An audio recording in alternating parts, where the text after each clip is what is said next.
When using Olympic barbells, the weight plates can sometimes shift or slide. When that happens, it can throw off your balance and change the feel of the lift. That's where barbell collars come in. And in today's video, I'm going to unbox and demonstrate how to use the lockjaw Pro Magnet Barbell Collars.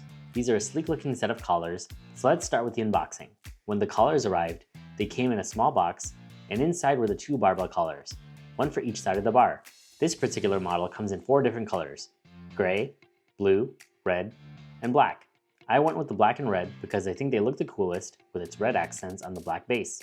Right away, you'll notice a spring-loaded snap latch. This makes it really easy to secure the collar onto the barbell and just as easy to remove when you're done. Once it's locked in place, your weight plates stay secure and don't slide around during your lifts. But the coolest feature has to be the built-in magnets. Because of the magnets, you can stick these directly onto your rack, rig, or any metal surface. That means no more tossing collars on the floor or wondering where you left them. Overall, these are a simple, high-quality tool to make your training feel safer and more organized. If you're interested in picking up a pair for yourself, check out the link in the description below. Thanks for watching, and I'll see you in the next one.